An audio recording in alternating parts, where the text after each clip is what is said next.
Olá galera, tudo bem? 100% no por hora? Então tá bom. Vamos continuar falando sobre o senhor Getúlio Vargas, a conhecida Era Vargas. Pois bem, senhoras e senhores, esse senhor Getúlio Vargas governou o Brasil por 19 anos. O cara era famosão pra caramba. Se tivesse YouTube, ele tinha ganho todas as placas do YouTube. Você que está mais atento aí na tela, você deve ter pensado, pô, mas espera aí, professor, não dá 19 anos não? 1930 a 1945 só são 15 anos.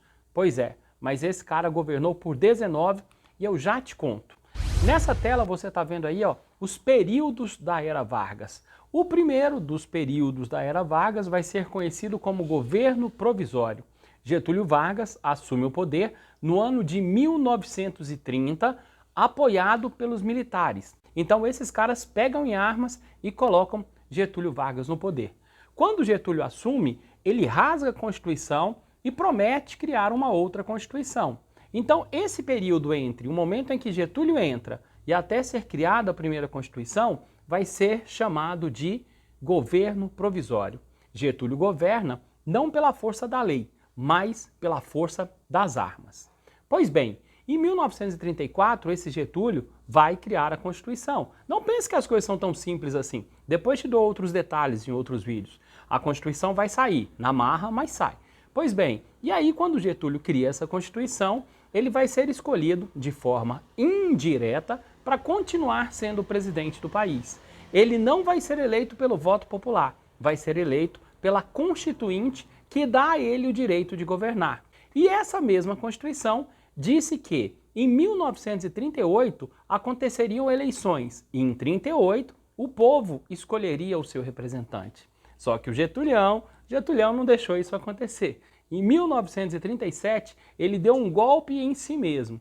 Dizendo que o Brasil era ameaçado pelos comunistas, Getúlio Vargas vai promover um golpe, como eu disse, contra si mesmo e vai se autoproclamar o salvador da pátria. Só ele pode proteger o Brasil dos comunistas.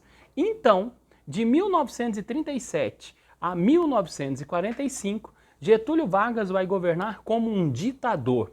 E esse período do governo de Getúlio vai ser conhecido como Estado Novo. Um ditador mesmo, o cara que cria suas próprias regras e muda as regras de acordo com as suas próprias necessidades e conveniências. Nesse período, se você é um pouquinho mais ligado em história, você está percebendo que a Segunda Guerra rolou nesse período, né? O Brasil participou dessa Segunda Guerra, depois te conto isso em outro vídeo. Mas o fato é que em 1945 a Segunda Guerra acabou. E a Segunda Guerra, né, venceu os ditadores europeus, Hitler e Mussolini foram derrotados. Aí como é que você volta para o Brasil e vai ser governado por um ditador? Impossível, inimaginável. Diante desse cenário, né, a pressão política é enorme, Getúlio é convidado a se retirar do poder. Os carinhas vão dizer, ó, as eleições vão acontecer e você não pode participar. O Getúlio esperneia daqui, esperneia dali, mas acaba não participando das eleições. Beleza. E aí é que entra agora o segredo dele ter governado por mais 4 anos. O fato é que nesse período em que ele não estava como presidente, ele vai ser senador, mas os livros de história contam que o cara estava mais tirando férias. Então ele passou ali um tempinho de férias e nas eleições de 1950, Getúlio se candidata. E não é que o cara é eleito. Governou o Brasil de forma ditatorial, saiu do governo escorraçado pelos militares, mas voltou em 1950 nos braços do povo. Primeira eleição que o Getúlio Vargas, primeira eleição para presidente, né, que o Getúlio Vargas é eleito pelo voto popular. O povo amava Getúlio, principalmente por conta das leis trabalhistas que esse carinha havia criado.